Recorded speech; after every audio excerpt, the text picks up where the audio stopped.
Well, Mayor Mike, welcome back to Mayor's Monday. You're a little more tan than when we saw you last. We got the chance to play a little hooky last week down in Nicaragua. Tell us about that great experience you had. Well, it wasn't exactly playing hooky. We were down there through our Partner City program. Our partner city is Esteli, Nicaragua, and through the Wisconsin-Nicaragua Partnership, which actually started over 50 years ago. We went down there with a dozen other people, and we toured some of the learning centers down there and taught some classes, some basic, I guess I wouldn't call them life skills, but rudimentary type skills, helping them improve their daily lives, as well as giving them marketable skills to help them make ends meet, saleable products, things like that. Some of the classes involved making backpacks or tote bags, jewelry making. I taught some classes on making fishing lures that they can use when they're fishing or sell those. And generally just more of a humanitarian thing. We visited the fire department in Esteli, of which Portage County and area municipalities have sent down equipment. So we send down older ambulances and fire trucks. The old airport in Clintonville actually had their spotlight, their signal light there. Mm-hmm. It's actually on a pier in Nicaragua now, and it's on the 10 Cordoba bill.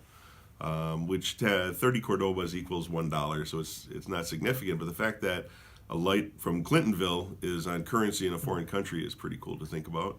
Yeah, absolutely. And it sounds like this is a great program for the city to be involved in, because you're not only repurposing some equipment that you've used before, but you're also helping out a developing nation. Yeah, and it's really cool. And the people down there are just fabulous. They are so warm and so passionate about what they do.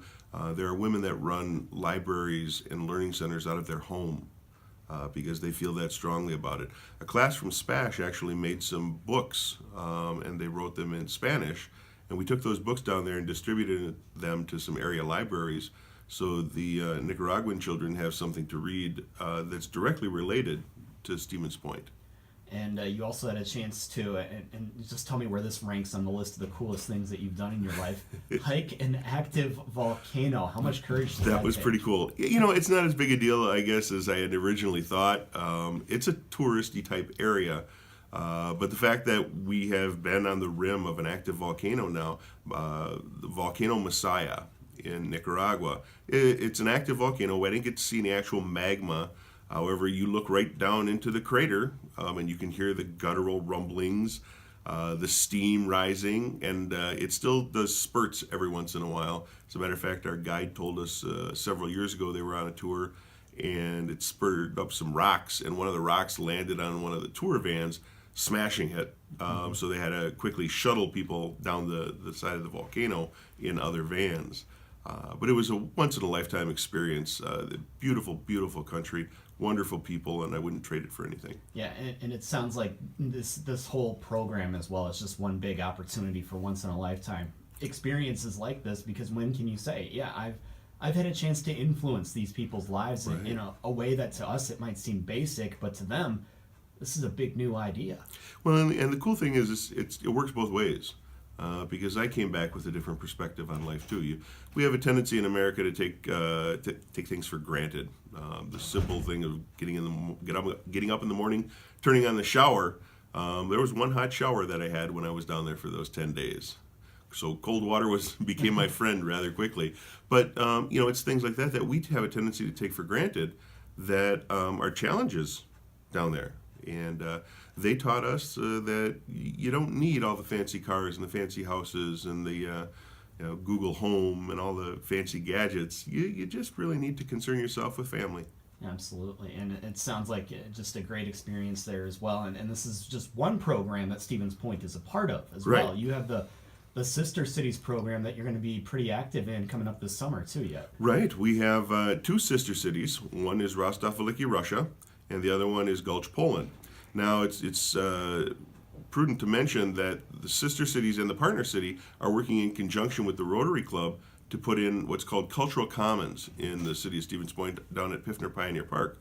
So it's like a park within a park representing our three sister and partner cities to make improvements down there. If you're interested in learning more about that, just Google Cultural Commons Stevens Point.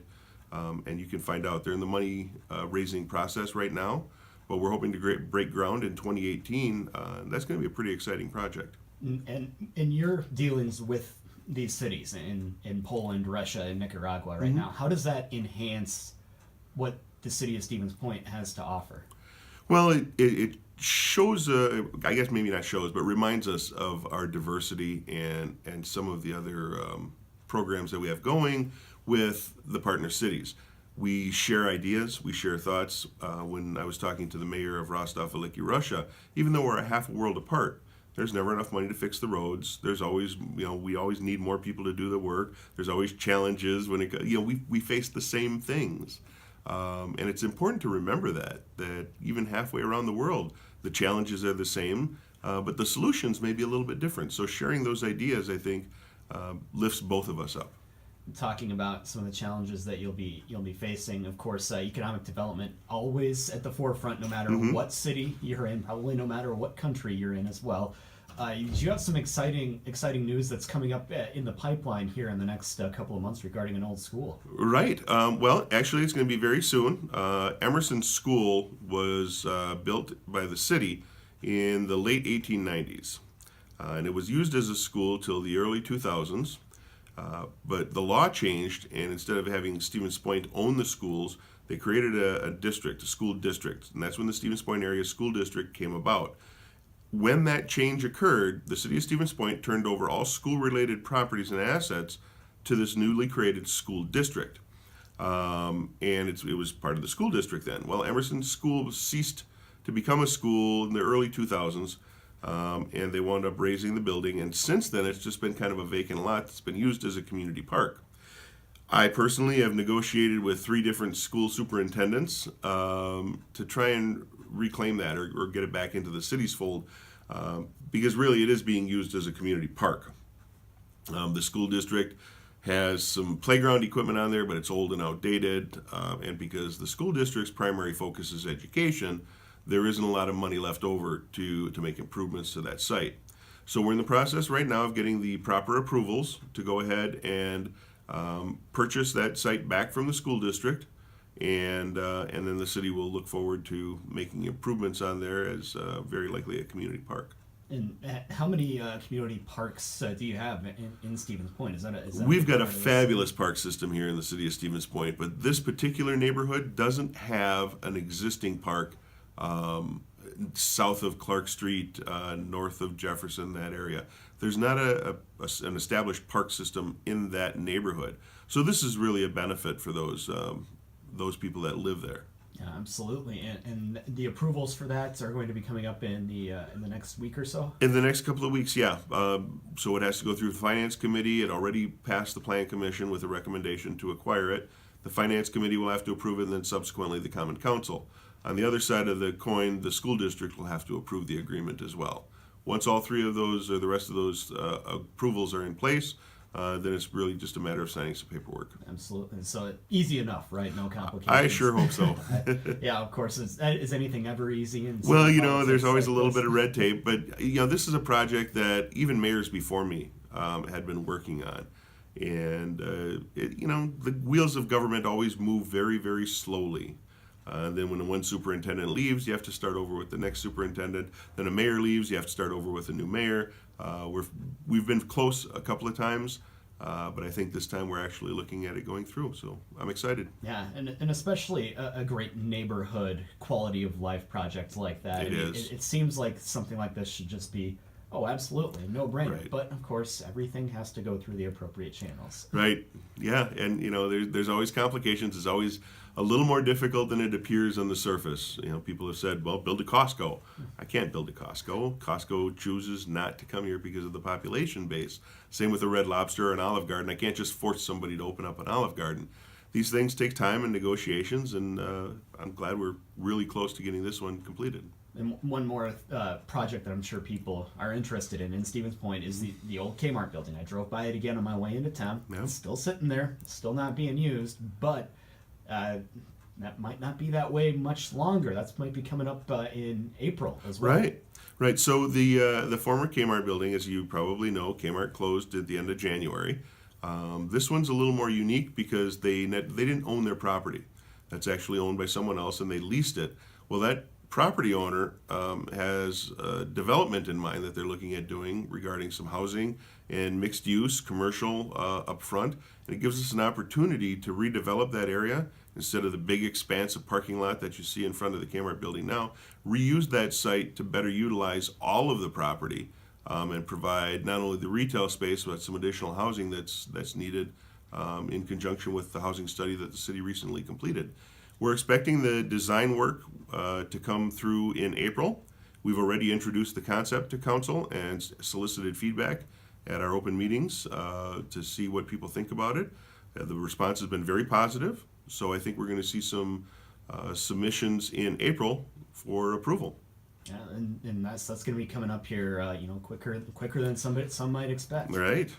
Lastly, before we let you go, we'd be remiss if we did not bring up the accomplishments of the UW Stevens Point men's basketball, men's hockey team representing the university pretty well in the NCAA tournaments here. Yeah, I'm excited to see those guys bring home another championship. So go Pointers. And let's not forget, too, that early April brings us the world's largest trivia contest here in Stevens Point. Mm-hmm. So teams from all over the world will be playing in early April. And what's the toughest trivia question that you have off the top of your head now? Oh, the toughest trivia question that I have? There's so many. There's a bunch that we haven't gotten. My favorite thing, and I never know why I remember these completely obscure facts, but I do. So on a standard golf ball, there's 336 dimples. Mm-hmm. I don't know why. I don't know who took the time to count that, but that's one of those little things that I remember. It's those things that you remember, but yet you can't remember anything from your college courses. Right. You can't remember. I have a hard time remembering what I did last week. What you did last week, but yeah, that's some of that stuff. Sometimes it just sticks. Right. Just like it's illegal in South Dakota to fall asleep in a cheese factory. So just don't do that. I'll try and remember that. All right. Thanks, Mike. We appreciate the time.